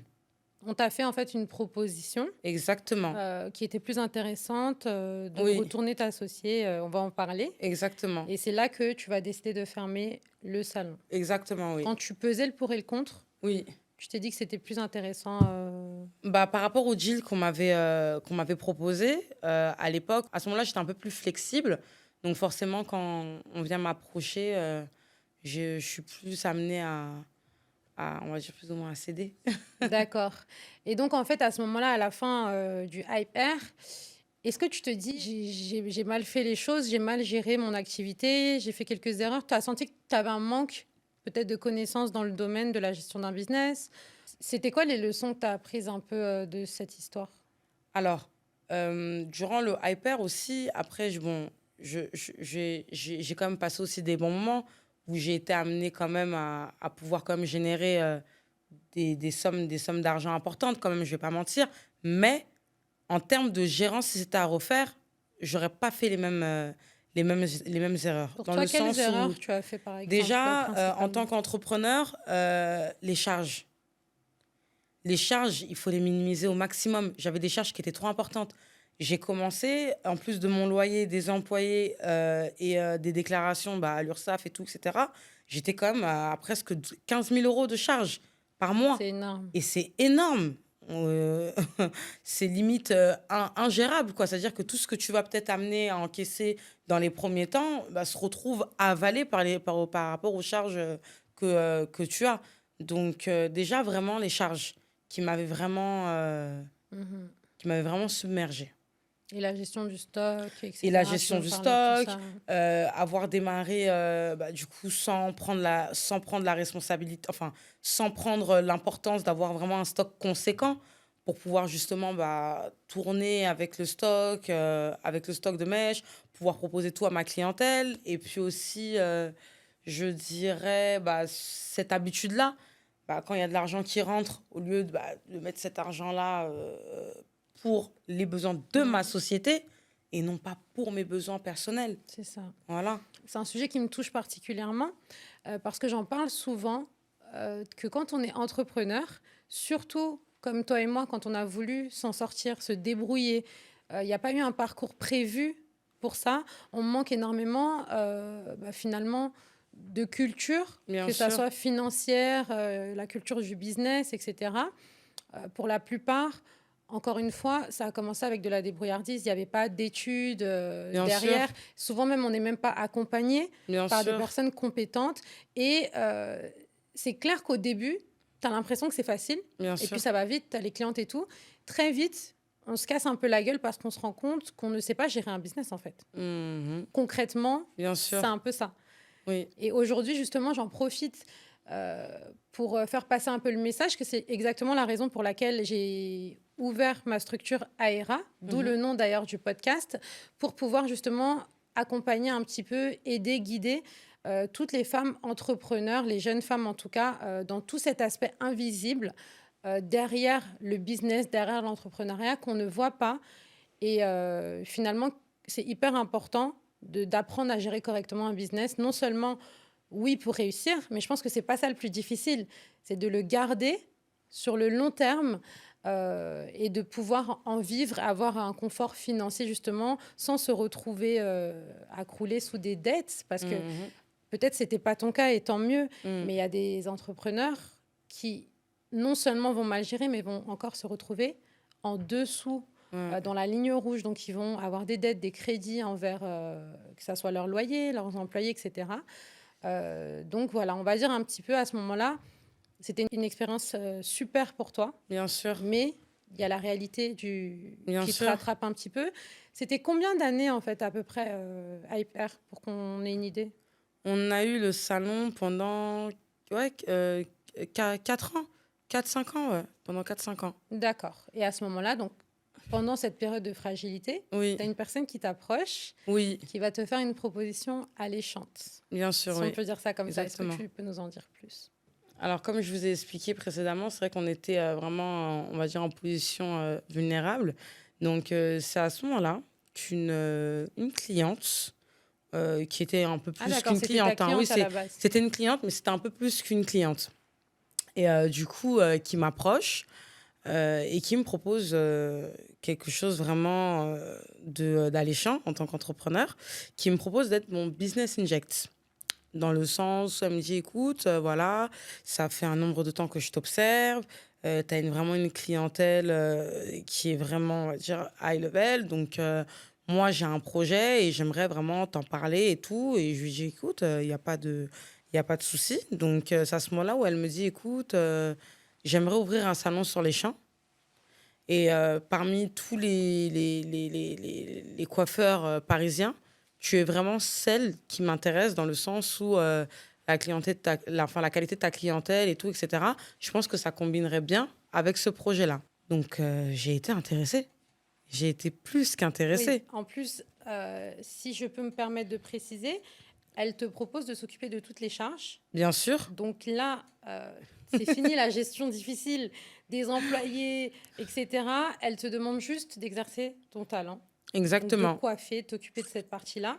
Et elle va te proposer un minimum de salaire. Bien Mais sûr. en fait, c'est comme si elle vient te sauver. Bien sûr. La façon dont elle le présente, elle Bien te sûr. sauve, elle t'enlève tout. Bien sûr, quoi puisqu'elle me propose 5 000 € nets par mois D'accord. de reprendre tous mes employés et par an d'avoir des dividendes de 20% chaque année. Donc l'offre était Sans gérer la partie sans finalement gérer qu'on n'a la pas période. envie de gérer. En fait. Exactement. Donc Donc c'est génial. elle me propose un deal plus qu'intéressant. Donc je me dis, écoute, c'est top en fait. Et en plus de ça, avec une position géographique, mais plus qu'intéressante, en À plein côté milieu des de train. Champs-Élysées, hein, du coup, c'était Sur ce les salon-là. sur les Champs-Élysées, Ah, c'était oui. sur les Oui, Champs-Élysées. c'était enfin sur les Champs-Élysées, enfin juste à côté quoi. D'accord, donc Voilà, on est mais vraiment à même pas 2 pas, ouais, à même pas quasiment 200 sur mètres. les champs. Voilà, donc à ce moment-là, quand elle me fait la proposition, je dis, bah, écoute, moi j'étais à Dakar à ce moment-là, je lui dis, bah, je prends un avion et je suis la semaine prochaine. Encore une fois, t'as foncé. J'ai foncé. Est-ce qu'aujourd'hui, avant de continuer l'histoire, t'as un peu de regret quant au fait de ne pas avoir assez peut-être pris du recul vis-à-vis de certaines décisions? Non, parce que ça m'a permis d'acquérir de l'expérience. D'accord. Et aujourd'hui, j'ai 33 ans. Je sais que le nombre d'erreurs que j'ai fait, bah, avec la maturité, je ne reproduirai pas les mêmes erreurs. Donc, au D'accord. final, sur le coup, peut-être ça fait mal quand tu te trompes, mais ça te permet d'acquérir de l'expérience quand même. D'accord. Ouais. Parce que moi, ce qui m'a un peu surpris dans ton histoire, c'est que tu vas tellement faire confiance à cette dame-là que tu vas fermer le Hype Air avant même qu'elle ouvre le salon qu'elle Exactement. t'avait promis. Donc, Oui. tu as vraiment confiance, les yeux fermés. Les yeux fermés, en fait, ce qui se passe, c'est que du coup, comme je t'ai dit, j'ai pris mon avion, je suis arrivée sur Paris, je suis venue dans son cabinet d'avocat, on m'a présenté un contrat où j'ai eu l'erreur de ne pas faire une contre-lecture parce que quand tu signes un contrat, quand même, c'est toujours intéressant de faire une contre-lecture avec ton avocat qui défend tes intérêts. Bien sûr. Et c'est une erreur Surtout sur des gros deals comme ça. Exactement. Donc, du coup, Est-ce qu'elle t'a un peu tellement mis la poudre aux yeux que aussi elle m'a mis la tu poudre n'as aux pas yeux. eu Ah non, déjà ce dans un réflexe-là? premier temps, à l'époque, elle avait un restaurant qui était comme une assez grosse entité dans le milieu africain sur Paris, qui était elle aussi dans le Triangle d'Or. Donc, quand elle vient vers moi, j'ai même pas le réflexe de me dire que non, il y a quelque chose qui va pas derrière. Je lui fais confiance, les yeux fermés. Oui, en fait, Voilà, étant donné que, comme tu dis, elle a un statut plus important à ce moment-là, bien sûr. tu te dis que c'est toi qui gagne quelque chose, en fait. Merci. Donc, tu ne penses même pas à faire de relecture avec un avocat, etc. Exactement. Tu fonces. Et ce qui a été mon erreur. D'accord. Donc, je fonce. Au final, je crois qu'on avait fait la signature au mois de décembre, au mois de janvier. Donc, nous, une fois qu'on fait la signature, on se dit qu'à ce moment-là, on peut annoncer la fermeture. Enfin, je me dis à ce moment-là que Oui. je peux annoncer la Oui, dit fermeture. comme ça, oui. Parce que je me dis, voilà, j'ai signé, Tu tout t'es est... engagé, ouais. Exactement.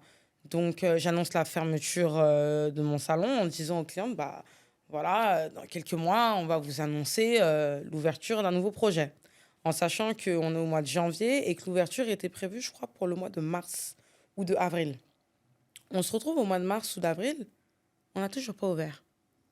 Et entre-temps, comme je vous ai bien précisé, j'étais à la fois associée et à la fois aussi employée. Oui. Donc, moi, quand je signe le deal, je signe aussi une promesse d'embauche, une DUE, ce qu'on appelle à Paris, qui certifie que, on va dire, administrativement parlant, qui certifie qu'à date du 1er mars, je commence mon contrat et que je commence à toucher mon premier salaire. Et d'ailleurs, elle t'avait mis dans cette position à la base. C'était Exact. censé être pour te dédouaner des difficultés, des charges. Merci. Mais c'est ça même qui va... Merci. Et je me Ok. retrouve au mois de mars, je Il n'y a demande... pas de salon. Il n'y a pas de salon et le salaire, il n'est pas versé. Et quand j'appelle, je dis, bah, j'ai pas perçu mon salaire. Ah bah non, nous, là, on est en plein travaux. On a fait des demandes de crédit à cause du Covid, on n'a pas eu. Donc, faut attendre.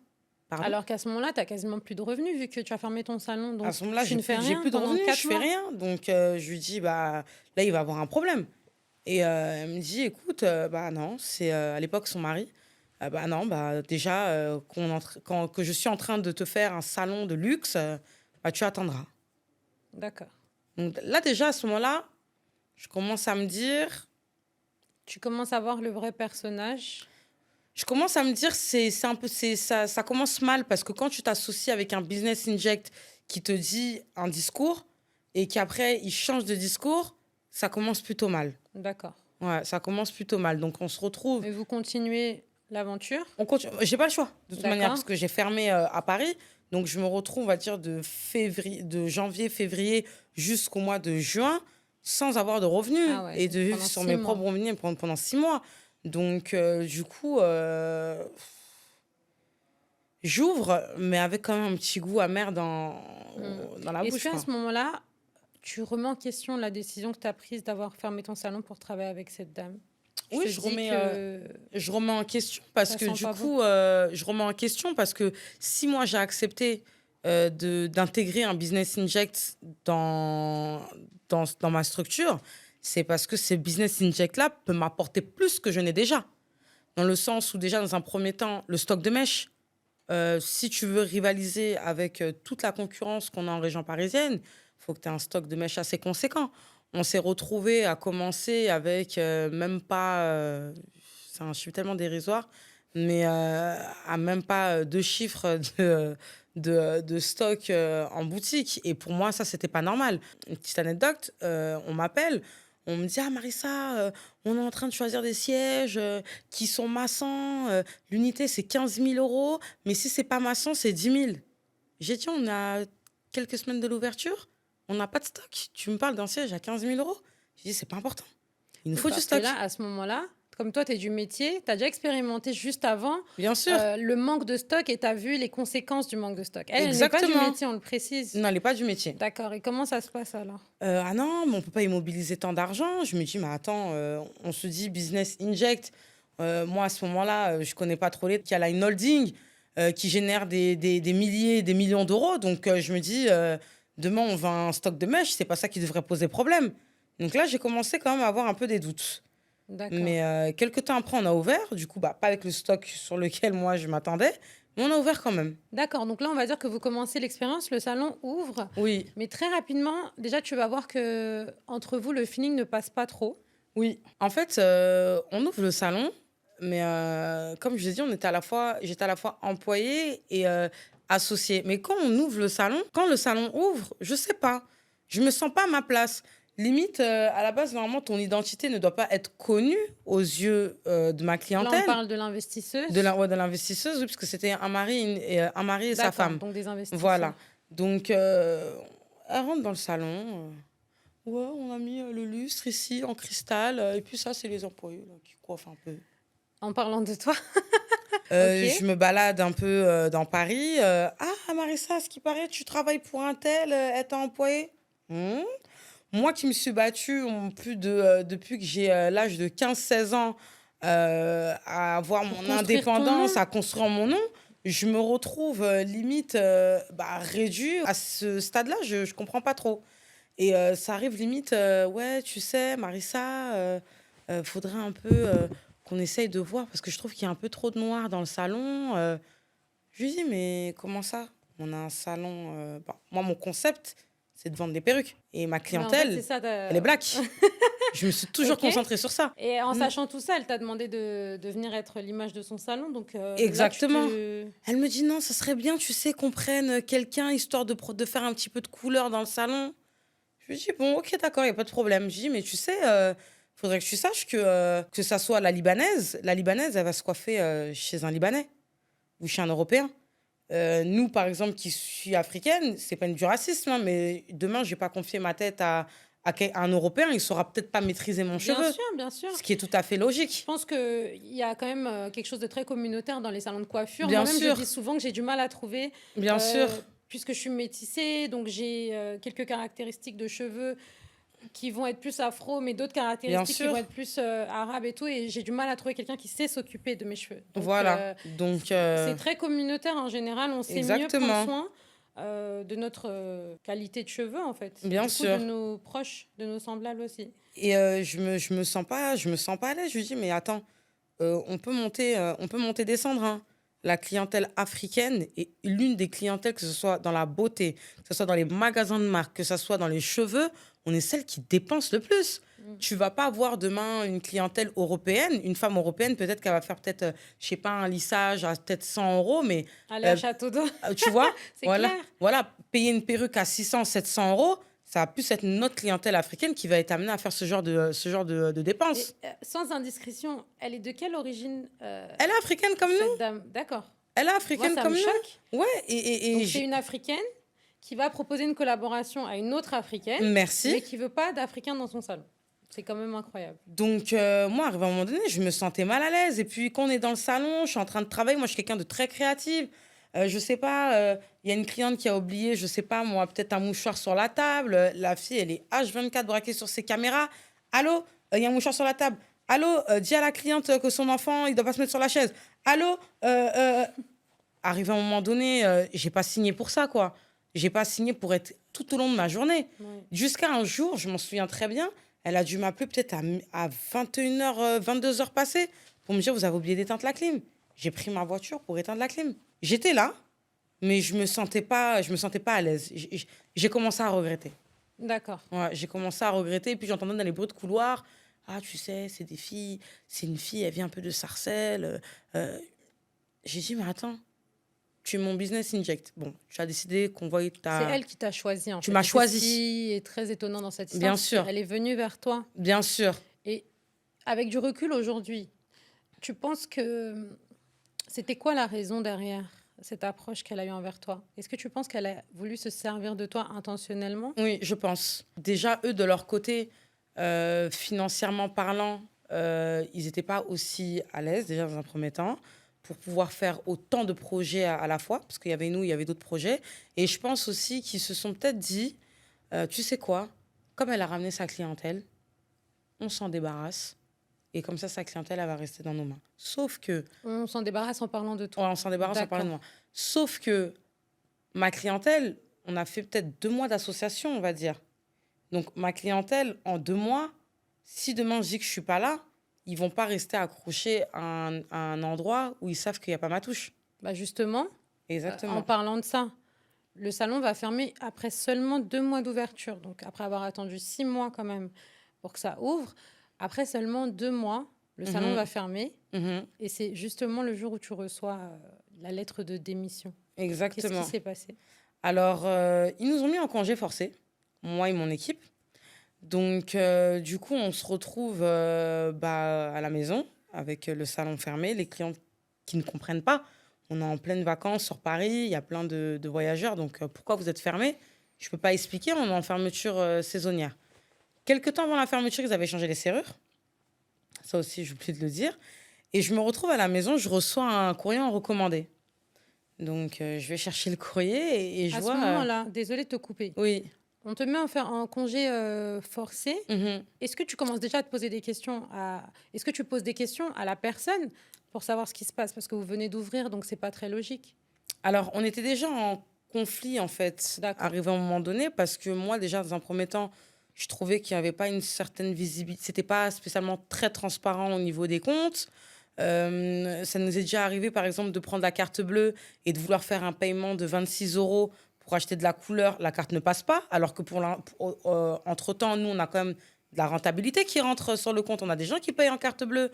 On a de l'espèce qu'on leur dépose pour qu'ils puissent poser sur le compte. Oui, tu m'as confié que quand même, dès les 2 premiers mois, il y avait des super chiffres. Oui, dès le départ. il y avait quand même des chiffres assez importants. Donc, pourquoi la carte bleue, elle passe pas? Alors que je vais aller dans le vue, tu sais, alors qu'on avait peut-être fait, à ce moment-là, peut-être on était à 35 000.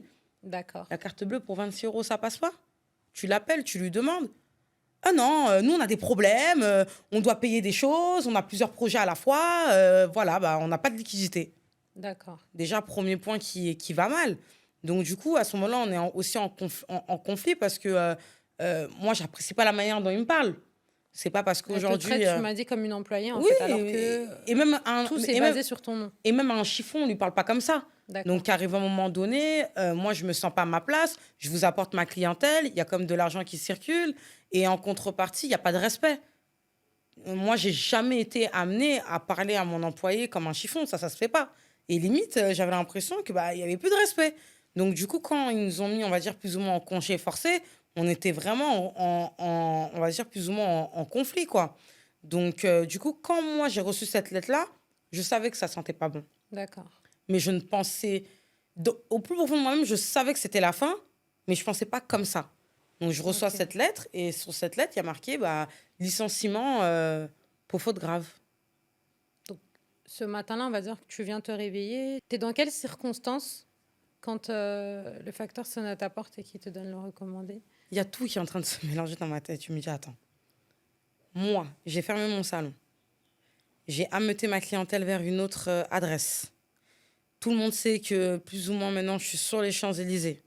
J'ai plus ou moins accompli ma voie professionnelle. Et tout se casse la gueule, là, en même pas 2 mois. Licenciement pour faute grave. Mais je me sens mains et pieds liés, je peux rien faire. Donc, c'est un peu la désillusion, en fait. Là, ah c'est non, une mais douche froide. c'est une douche froide, mais limite, je crois beaucoup en Dieu, mais vraiment, vous savez, le côté professionnel et personnel, c'est vraiment 2 choses avec lesquelles on vit au quotidien. Bien sûr. Et du coup, quand tu es dans ton association professionnelle, forcément, dans ton personnel, tu te sentiras mieux. Et quand ça va pas dans le côté professionnel, forcément, le côté personnel, il en pâtit, mais énormément. Et je me suis Ça dit, t'est mais... déjà arrivé de pleurer à cause du... Oh, pleurer, du c'est travail? petit. Mais j'ai fondu en larmes. Mais Ouais. c'est comme je l'expliquais tout à l'heure. Mais pendant 3-4 mois, enfermée dans le noir, à vouloir voir personne, à répondre à personne. Tu as les clientes qui t'appellent. Allô, MB, mais à ce qui paraît, vous avez fermé là. Oui, on a fermé. Et je répondais plus. Parce que En j'en fait, pouvais toi-même, tu plus. sais même pas quoi dire puisque ce n'était pas de ton ressort ce qui s'est passé. Exactement. Donc, t'es face au mur. Exactement. Et malheureusement pour moi, la personne avec qui je m'étais associée, elle aussi, quand elle croise les gens dans son restaurant, oh, on a fini avec eux, on les a virés, hein. Ils servent à rien. Elle te dénigre. Elle me dénigre au lieu de me délibérément. protéger. Mais j'ai dit, non, mais franchement, qu'est-ce que j'ai fait? Je me suis même demandé à plusieurs reprises si c'est peut-être pas quelqu'un qui l'avait poussé à me faire ça. tellement que je comprenais pas, en fait. En fait, c'était quasiment de la méchanceté pure De la et méchanceté dure. pure et dure. Et là, la différence avec la première expérience, c'est qu'il n'y a pas de rachat de parts, etc. Puisque elle t'a fait passer le truc de je te mets en employé pour te faciliter, sauf que tu Exactement. n'avais rien derrière au Rien, cas où, rien. si tu étais licencié, tu n'avais rien derrière. J'avais rien derrière. Tu n'as pas de part. Les dividendes, du coup, même, tu Bah, n'en as 2 pas mois, vu la couleur. j'en ai Et pas je vu la précise que couleur. tu n'as jamais vu la couleur de ton salaire non plus. Alors, les 5 000 € qui étaient proposés, on me les a jamais donnés. D'accord. Ça a toujours été, oui, les impôts ont déduit telle part, donc ce mois-ci, c'est peut-être pas 5 000, mais ça va être des fois des 2 000 € en moins, des 2 500 € en moins, donc je les ai jamais perçus, donc vraiment désillusion totale. D'accord. Donc, à ce moment-là, Marissa, tu es en dépression. Oui, Il totale. faut appeler un chat un chat. Tu es en dépression, tu sais pas de quoi sera fait demain. En plus, financièrement, tu es retombé quasiment à zéro, puisque tu avais passé 6 mois sans économie. Donc, peut-être que tu avais utilisé un peu tes anciennes économies. Tu as passé 2 mois sans avoir le salaire plein. Mhm, Donc, pendant quelques mois, tu vas te renfermer un petit peu. mhm. Et par la suite, qu'est-ce qui va se passer du coup? Alors, beaucoup de réflexions, beaucoup de... quand tu traverses des moments difficiles comme ça, il y a beaucoup ton entourage aussi, beaucoup de choses qui Tu as été changent. soutenue à ce moment-là? Pas autant pas autant que ça. D'accord. Franchement, pas autant que ça. Il y a beaucoup de visages aussi qui se sont dessinés. Et des gens à qui je faisais confiance, qui bah, malheureusement m'ont énormément déçue. Donc à ce moment-là, bah, je me redirige vers ma belle Afrique, vers mon continent. Donc ici à Abidjan. Et D'accord. je fais des vacances, je tourne un peu, je regarde. Là, tu vas juste changer d'air à la base. Et je vais changer d'air et je vais observer aussi. D'accord. Ce qui Ouais. se fait. Voilà, je vais observer aussi parce que du coup, Abidjan, ça a toujours été une ville où je faisais énormément d'allers-retours. Donc, c'est à ce moment-là que je me dis, écoute, voilà, à Paris, tout s'est stoppé. Je me vois pas, j'ai pas encore la force de revenir, de refaire encore un autre lieu à Paris. C'est à ce moment-là que je décide vraiment de... Là, tu mets une croix définitive sur la France. Sur Exactement. Paris. Et je D'accord. décide de plier bagages et de me retourner et de faire quelque chose ici. D'accord. Et pourquoi Abidjan? Je me suis toujours posé cette question parce que du coup, tu nous as dit que tu étais d'origine congolaise. Oui, congolaise Pourquoi, guinéenne. Ok, congolaise guinéenne. Oui. Pourquoi la Côte d'Ivoire? Alors, la Côte d'Ivoire, ça a été l'un des premiers pays africains que j'ai fait avant même mes propres pays, en 2016, je crois. Et du coup, je suis tombée amoureuse du pays. Et c'est vrai que je trouve qu'il fait bon vivre. Je trouve qu'on est à l'aise. La communauté vraiment ivoirienne est une communauté riche en culture, en origine. Vraiment. Et pour moi, Abidjan, c'est la plaque tournante de l'Afrique, on va dire, plus ou moins. C'est clair. Ouais. Voilà. Donc, pour moi, c'était comme une évidence. D'accord. Ouais. Et donc, à ce moment-là, tu appelles une de tes anciennes employées Oui, et tu lui proposes de te rejoindre pour démarrer un exactement. peu cette aventure en Côte d'Ivoire à deux. Exactement. Donc, si je me trompe pas, ton associé s'occupe de la partie esthétique qui Exactement. s'appelle HB Esthétique. HB Esthétique et toi, tu t'occupes de MB Coiffure. Hein. Exactement. Comment ça se passe, cette première expérience, donc sur la première, la deuxième année? En Côte Franchement, d'Ivoire. ça s'est super bien passé. Du coup, les clientes ont répondu présentes. Vraiment, je pense que j'ai su venir avec une expertise. Il y a des très bons prestataires ici en en coiffure, mais j'ai su peut-être venir avec une petite différence. Moi, je suis quelqu'un en coiffure qui maîtrise très bien la colorimétrie. C'est l'une On de le mes voit deuxièmes passions. aujourd'hui. Voilà, c'est une de mes D'accord. deuxièmes passions. Donc, je pense que ça a été, on va dire, mon petit plus qui a fait que voilà, la clientèle a répondu présente. Et franchement, ça s'est bien passé. D'accord. Alors, tu m'as dit un jour que tu t'es juré de ne plus jamais répéter les mêmes erreurs qu'avant, Oui, suite à tout ce que tu as pu expérimenter. Du coup, tout s'effondre pour toi à Paris. oui. Tu te retrouves à Abidjan par la force des choses. Et MB, à ce moment-là, tu te retrouves sur un matelas, à même le sol, quand tu es en train d'ouvrir ton salon de coiffure ici. Qu'est-ce qui s'est passé? Bah déjà, le plus que j'ai eu, Dieu merci, on était deux, avec moi et Abby, parce que franchement, ça a été une période qui était super difficile. Quand on cherchait un peu les locales, on a trouvé un local et il était à nu. Et du coup, il fallait effectuer les travaux. Donc, on est Mhm. passé par le biais d'un ami qui nous a mis en contact avec des gens qui faisaient tout ce qui était travaux d'embellissement et tout, D'accord. etc. Parce que quand même, tu connais pas trop le terrain. Faut Je qu'on connais se le pas le rappelle. terrain, oui, exactement. Ok. Donc, du coup, malheureusement, moi et Abby, on n'a pas eu le truc de se dire qu'il faut qu'on fasse un contrat avec les gens qui nous font les travaux. Encore une fois, Encore une fois. Donc, comme c'était l'ami d'un ami, je me suis on dit, finit bon, jamais j'ai d'apprendre. confiance. Oui. Et du coup, on vient, les travaux finissent et tout, mais il n'y a pas de vitre. Ça veut dire que pour fermer Alors le que pour ceux magasin, qui connaissent ton salon, oui, tout est vitré. tout est vitré. Tout est Et il vitré. n'y a pas de vitre. Et ils nous livrent le truc sans vitre. Et on dit, les vitres, elles sont où? Qu'est-ce Ouais, qu'ils ont fait en fait? L'intérieur? ouais, en fait, ils ont fait tout l'intérieur, D'accord. mais ils n'ont pas mis de vitre. Ça veut dire, on leur dit, mais non, c'était pas conclu comme ça, il devait avoir une vitre. Ah non, non, non. Donc, on a commencé à rentrer en litige avec eux. On a demandé à la personne qui nous avait mis en contact, as-tu le nom et le prénom de la personne afin qu'on puisse les attaquer à la police? Il a dit, lui, il connaît pas. On a dit, OK. Donc, du coup, Ils ont disparu. ils ont disparu. Bienvenue. Bloqués, ils nous ont bloqués. Bienvenue en Côte d'Ivoire. Vraiment. Ils nous ont bloqués. Et du coup, nous, l'argent qu'on avait prévu pour s'installer, bah, du coup, c'est cet argent-là qu'on a dû prendre pour faire les vitres. En sachant que, pour moi qui suis passée un peu par là aussi, avec nos différents salons, les vitres, c'est ce qui coûte le plus C'est cher. ce qui coûte le plus cher. Dans tout. C'est ce qui coûte le plus cher. Limite, c'est le double de tout le reste, en fait. Ah non, c'est exactement. Tu te Donc, rappelles un peu de l'estimation du montant à ce moment-là? Parce que ça peut monter en millions, les vitres. Ouais, non, ça peut monter en millions. Je crois qu'on était quand même à 7 millions quand même hein, pour, Ok, 7 pour les vitres. millions Oui. de vitres De vitres, qui ouais. vous ont arnaqué. Ouais, et ils sont Vous partis. les aviez payés, en fait. On est d'accord dans le devis. On C'était avait payé, inclus. on avait tout payé. Alors, ils ont insisté pour avoir la 3e partie. Sinon, sans ça, ils ne continuaient pas les travaux. Donc, étant donné que nous, on voulait que ça finisse... Tu parles de la totalité du paiement. Exactement. D'accord. Donc, comme nous, on voulait vraiment que ça finisse, on leur a dit, Ah ouais. bon, c'est pas comme ça qu'on fait. Ils vous ont dit que c'était pour acheter Voilà, c'était pour finir. ouais, la matière première. Donc, du coup, on se retrouve là et on n'a pas d'appartement. Faut bien qu'on vive quelque part. D'accord. Donc, du coup... Et tout ce qui te reste comme argent à ce moment-là, c'est l'argent de ton appart. C'est à la l'argent de mon base. appart. Donc, on se retrouve dans les premiers temps, on dormait à même le sol sur le Ok. matelas. Vu que vous avez tout mis. On a tout mis pour pouvoir Au moins, finir vous le étiez magasin et tout, etc. Donc, on était 2. Je crois on s'est regardé. Abby m'a dit, j'ai envie de rentrer chez moi, j'ai envie de rentrer. On a commencé à pleurer. On était dépassés. Arrête. Ah non, On franchement. en rigole aujourd'hui, mais j'imagine que ça devait vraiment. Ah non, pas être franchement, drôle. on était dépassés. Et puis, on n'avait pas de rideau aussi. Et chez vous ou dans le salon? Non, à la maison.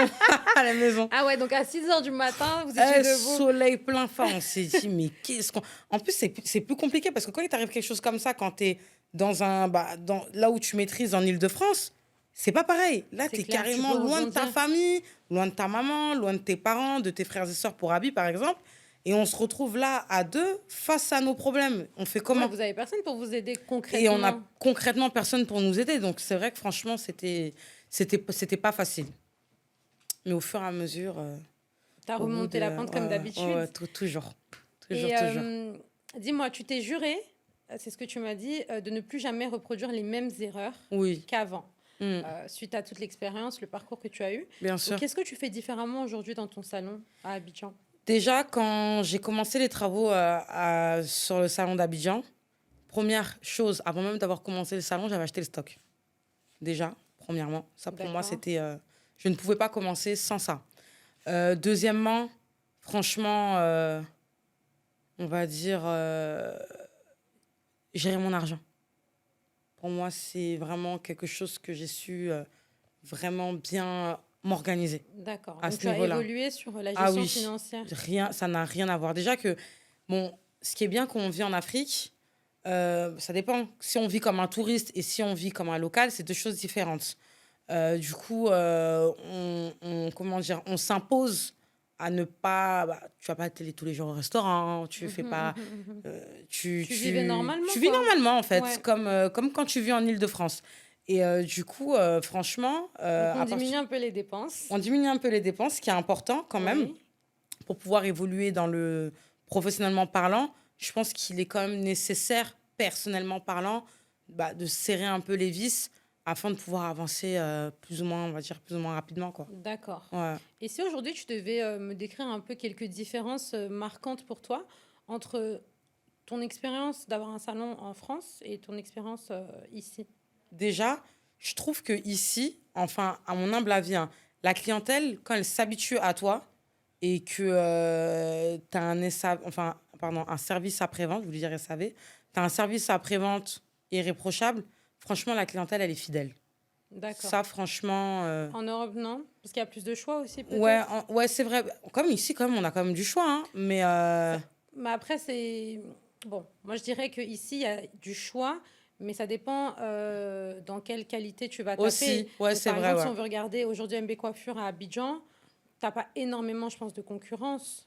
Alors que peut-être qu'en Europe, c'est vrai que les salons, surtout aujourd'hui, ça, à tous les coins de rue, tu as des salons, quoi, et qui font de la qualité. Oui, c'est vrai, mais attention, hein, à Abidjan, quand même, t'as quand même t'en as pas beaucoup. Non, c'est Ouais, vrai, je comprends là où tu veux en venir. ouais. C'est vrai qu'on va dire en Île-de-France, tu vas avoir plus de qualité en termes de prestations Ouais, tu as ou plus de autres. facilité à changer de Voilà, tu as salon, plus de quoi. facilité. Alors que ici, il y a énormément de salons de coiffure.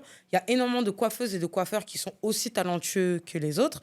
Mais peut-être que on va dire que je fais quand T'as même ta touche. un peu la petite touche. Donc, qui fait que du coup, je trouve que la clientèle ici est un peu plus fidèle. Elle a un peu plus de mal à aller ailleurs. Donc, d'accord, ça, c'est un avantage que tu as Ouais, retrouvé ici. c'est un avantage que j'ai retrouvé Ok. ici. Après, moi, de toute façon, que ça soit en Île-de-France ou ici, mon service après-vente, j'aime pas beaucoup discuter. Quand Ouais. il y a une cliente, ça peut arriver. Tu es une cliente qui soit pas satisfaite, qui soit pas contente. Je fais tout à mon maximum pour vraiment satisfaire la clientèle. Ça D'accord. me dérange pas de m'excuser, ça me dérange pas de demander pardon, ça me dérange Ouais. pas. Et je pense que c'est ce qui doit faire ta force, surtout en Afrique, parce que Oui, bien sûr, malheureusement, on sait que le service client, des fois, c'est pas toujours ça, surtout dans notre domaine, bien dans sûr. l'esthétique, dans la beauté. Du coup, est-ce qu'il y a une autre différence marquante que tu as remarquée? On va dire, ici, c'est difficile de trouver on va dire, il y a beaucoup de coiffeurs et de coiffeuses, mais je trouve que c'est difficile de trouver une bonne équipe vraiment avec qui tu vas durer sur le long terme. Par exemple, moi, à C'est clair, Paris, m'en parle pas. voilà, à Paris, moi, j'y restais des fois des 9 ans avec les mêmes personnes. Ouais, Mais ici, bah, étant donné qu'on a, je crois, beaucoup de choix, il y a beaucoup de choix, il y a beaucoup de salons, les gens ont tendance ouais, ouais, à ouais. Non, après, pas il être faut dire fixe, la quoi. vérité. Moi, j'ai un salon, je suis dans l'esthétique aujourd'hui. Des fois, il y a un manque de professionnalisme. Aussi, Et puis, énormément. comme tu dis, des fois, il faut qu'on les forme. Et moi, j'ai remarqué, en tout cas, ces dernières années, que rapidement, elles se cherchent, comme on dit à Abidjan. Dès qu'elles apprennent un peu. Ouais, c'est vrai. T'as vécu un petit peu ça, toi? Oui, oui, bien sûr, bien sûr. Bah, Ou t'as appris tes techniques à des employés bien qui sûr, ont oui. préféré après peut-être aller à leur compte? C'est le quotidien de. Ouais, C'est l'un des. C'est l'une des difficultés qu'on rencontre beaucoup ici, c'est qu'on a tendance à transmettre notre savoir-faire, notre expertise. Et c'est vrai que les employés ont souvent tendance à tourner le dos pour aller, par exemple, bah, soit se lancer à eux-mêmes à leur compte, ou soit aller ailleurs et puis mettre ça aussi dans le CV. d'accord. Ouais. Du coup, Marissa, tu es devenue maman. Oui, Donc, félicitations à toi. merci. Aujourd'hui, si je me trompe pas, ton fils a 7 mois? Oui, Six il a 7 mois? 6 mois, il a eu 6 mois hier. D'accord. Et écoute, désolée, c'est une question un peu difficile, Dis-moi. mais pendant cette période de maternité, qui est la période la plus fragile chez une femme, Mhm, tu vas à nouveau vivre une trahison, peut-être moins importante, mhm. mais c'est comme ça que tu vas le ressentir cette fois-ci de ta propre équipe. Oui, Donc, pendant que tu es en congé maternité en France, tu vas laisser un petit peu le salon tourner sans toi oui, pendant presque un an. bien sûr. À Ah ton non, ouais. retour, qu'est-ce qui se passe? Bah, à mon retour, beaucoup de manquements, beaucoup de laisser aller. Je me rends compte que la clientèle, du coup, bah, il y en a beaucoup qui sont partis un peu ailleurs, parce que ce qui est normal. Ouais, retrouvaient pas spécialement le SAV que moi je suis amenée à imposer. Des vols, Tu as eu des vols de mèche, si je ne me oui, oui, trompe parce pas, que c'est donc ouais, assez compliqué à au gérer. niveau Donc, du du stock. coup, je me suis rendu compte quand même qu'au niveau du stock, c'était pas tout lisse. Et du coup, la clientèle qui s'était un peu éparpillée. Quelques employés aussi qui sont partis. d'autres qui sont restés, mais qui avaient pris justement des mauvaises habitudes. Donc, je me retrouve à rentrer après 1 an d'absence, parce que du coup, j'ai fait effectuer toute ma grossesse à Paris. Après 1 an d'absence, un an d'absence, à vraiment essayer et réussir à relever tout ce que j'avais construit, quoi. D'accord. Ouais. Donc, on peut dire qu'à ce moment-là, tu traverses un peu une période Très difficile. de crise, hein, Oui. finalement. Comment est-ce qu'on gère, avec un bébé de 6 mois dans les mains, une période de crise? Déjà, il faut que tu trouves quelqu'un de confiance pour faire garder ton enfant, ce qui est assez difficile. Surtout quand c'est le premier, c'est Surtout très quand c'est le difficile. premier. Moi, j'ai eu l'habitude d'être vraiment collée, serrée avec mon fils. Donc, c'était vraiment compliqué. Et puis après, je me suis retrouvée seule. J'avais une équipe, je crois, de 9 ou à 8 personnes. Et du coup, tout le monde j'avais des coloristes, des gens qui posent, des gens qui font les brushings, des gens qui font le balai. Je me suis retrouvée les 2 premiers mois à tout faire toute seule. Et ce qui a été ma force, et je pense que ce qui est super important, quand tu ouvres une structure, il faut que tu saches toi-même faire les services que tu Je le proposes. répète tous les jours. Et c'est ce qui m'a sauvée. Sinon, ton salon, là, il aurait Non, fermé, clairement. demain, j'aurais pas été coiffeuse et j'aurais compté sur les gens. Je serais retournée ici, bras ballants. Alors que là, du coup, je viens. Moi, je suis quelqu'un de très dynamique. Je suis quelqu'un qui aime mettre de la force dans tout ce que je fais. Donc, ça n'a pas été un problème. À mon retour, en l'espace de quelques semaines, j'ai pu... C'est incroyable. Parce que là, tu as un bébé en bas âge. Oui. En plus, on sait très bien que nous, les femmes, à ce moment-là, des fois, on fait même des baby blues, Oui. des dépressions postpartum. Tu as ton équipe qui s'effondre un petit peu, qui part en miettes. Tu te retrouves toute seule. Ouais. Avec, moi, quand je suis venue te rencontrer, tu étais toi et une seule employée. Exactement. Comment tu trouves la force de continuer à te réveiller chaque matin? Et moi, je te vois parce que quand on parle, tu me réponds à minuit, tu me dis, je viens de rentrer. Je te jure. Comment tu fais, sérieusement, dans cette période, surtout de ta vie? En plus, c'est ta première grossesse, donc...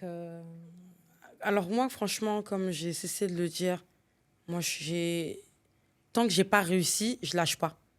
Ça veut dire que rien que de me dire à l'idée que telle ou telle personne a essayé peut-être de me nuire ou d'essayer de me freiner, c'est ça que je vais vouloir faire tout le contraire, en fait. Ok. Donc, en fait, je pense que plus on va être amené à me causer du tort ou des problèmes, plus je vais être amené à avoir cette force-là pour me Tu ressaisir. transformes ça en essence pour continuer. Exactement. Tu t'es dit, vous là, non, vous voulez ça me peut faire pas au marcher, chaud. ça peut pas. Et puis Comme on surtout que dit. maintenant, j'ai un bébé maintenant. Ça veut dire que Exactement. maintenant, là, du coup, avant, je travaillais, j'avais un but de pouvoir justement avoir une aisance de vie et puis vivre de ce que je fais.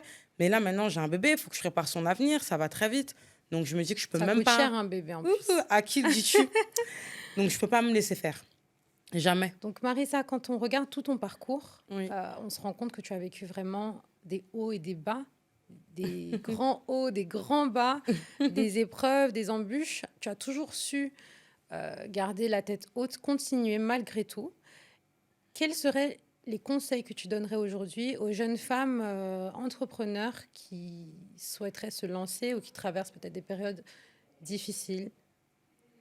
Alors, je pense que pour pouvoir perdurer, même si demain, on se retrouve dans des phases de notre business où on va dire, on est plus ou moins accompli, ne jamais prendre les choses pour acquis, en fait. D'accord, on ne sait pas de quoi il fait demain. Tout peut se casser la gueule du jour au lendemain. Ouais. Tu peux avoir la tranquillité d'esprit, te dire que tu as trouvé les employés qu'il faut, tu as trouvé le dynamisme qu'il faut. Il peut tout arriver. Donc vraiment, je pense que ne rien prendre pour acquis, toujours rester humble. Ça, c'est super important. Je pense que ça soit en Afrique ou même en Île-de-France, pour justement avoir cette clientèle-là qui reste avec toi vraiment sur une durée indéterminée, le fait que tu sois humble envers ta clientèle et que tu saches là où est ta place fera ta prospérité dans les affaires. Tu penses que ça a été un de tes ingrédients pour le succès que tu as aujourd'hui, en tout cas avec la clientèle? C'est ma force. D'accord. C'est ma force parce que en tant que coiffeur ou en tant qu'artisan, parce que je nous considère comme des artisans, on est toujours amené à avoir... ça peut arriver, hein, certains manquements. Ou que C'est clair. Des Tu fois, vois, les ça clients arrive. mettent Non, ça notre arrive. patience à Bien sûr. dure épreuve où il peut y avoir des problèmes aussi. Exactement. Et moi, ce qui fait ma différence, quand ça arrive, je le prends pas pour moi personnellement. Exactement. Je sais que c'est par rapport à mon entité. Exactement. Et c'est ce qui fait que quand j'ai une plainte ou autre, je sais faire la différence et je sais m'écraser. D'accord. Et je pense que la clientèle, quelqu'un qui vient dépenser chez toi chaque mois, qui vient te donner son argent, il faut le respecter. C'est clair. Il faut le charmer. Il faut lui donner l'importance. Et elle est importante. Et il faut lui donner cette sensation-là. Et c'est ce qui va faire que cette personne-là, même si demain elle part, elle reviendra. Parce qu'elle sait qu'elle est face à quelqu'un qui saura toujours la comprendre. Ouais. Et c'est ce qui est super important, surtout nous qui sommes dans le service à la femme. C'est l'une des choses les plus importantes qui permet d'être là où je suis aujourd'hui. Et tu as dit une chose hyper importante, ne pas prendre les choses personnellement. J'ai beaucoup fait Exactement. cette erreur aussi au début, mais On le fait tous, elles hein. veulent juste le service, le produit derrière. C'est pas Exactement. nous personnellement qui sommes visés, donc c'est hyper important de se rappeler de ça. Exactement. Et comme on dit, le client est toujours roi. Oui. Et c'est ce qui les fidélise, effectivement. Mhm. Donc, bravo à toi pour ça. Merci. Aujourd'hui, quels sont tes projets pour le futur? Donc là, déjà, tu es en train de reconstruire tout doucement ton équipe, MB Coiffure, mais tu es toujours bien là, bien présente. Oui. Qu'est-ce que tu prévois pour l'avenir? Alors, pour l'avenir, j'ai plein d'idées en tête. Parce que je suis quelqu'un de très créative. Pour l'instant, je ne vais pas en parler. D'accord. Mais en tout cas, il y a des choses qui vont arriver. Vraiment, après. voilà, développer au maximum, toujours en restant dans le milieu de la coiffure, D'accord. mais peut-être le faire différemment. D'accord. Et vraiment, j'aimerais bien aussi ouvrir des MB coiffures. En Afrique? Toujours.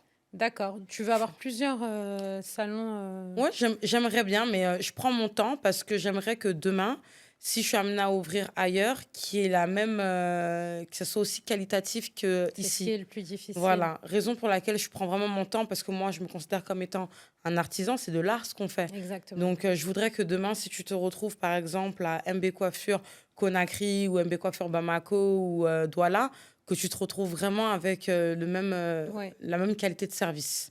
C'est ce qui est difficile dans la prestation de service. Et c'est pour ça que la plupart dans ce domaine n'ont pas de grosses chaînes, en fait. Hein. Exactement. Mais je te le ouais. souhaite. J'espère que tu vas J'espère. trouver la formule pour réussir à y arriver. J'espère. Et du coup, si je ne me trompe pas, très bientôt, tu vas faire une tournée. Donc, tu reprends un peu les tournées africaines, tu Oui. m'avais dit.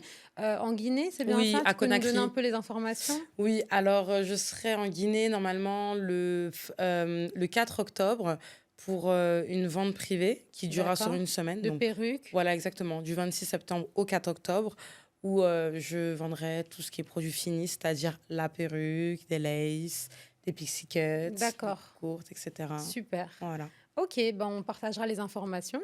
Merci beaucoup. Donc, merci Marissa d'avoir partagé ton histoire sans filtre, Merci en à toute toi. authenticité, avec de la vulnérabilité. Je pense que beaucoup ne connaissaient pas les dessous de ton histoire, en tout cas moi non plus. Et j'ai été très impressionnée.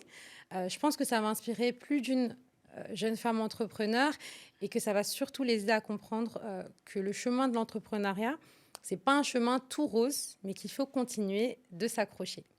Merci à toi, Yasmine, d'avoir écouté mon histoire. Pour mes clientes, je vous retrouve dans mon salon de coiffure à Abidjan. À très bientôt. Merci à vous d'avoir partagé ce moment avec nous. Si vous avez aimé la vidéo, n'hésitez pas à la partager autour de vous et surtout à nous laisser votre ressenti en commentaire et qu'est-ce que vous avez retenu de cette formidable histoire. Pour ne rien rater de nos prochaines conversations, toujours autour du business féminin, n'oubliez pas de vous abonner et d'activer la cloche sur notre chaîne YouTube. Avec Aira, on écrit ensemble une nouvelle page de l'entrepreneuriat au féminin. Du coup, je vous dis à très bientôt pour un prochain épisode. Au revoir.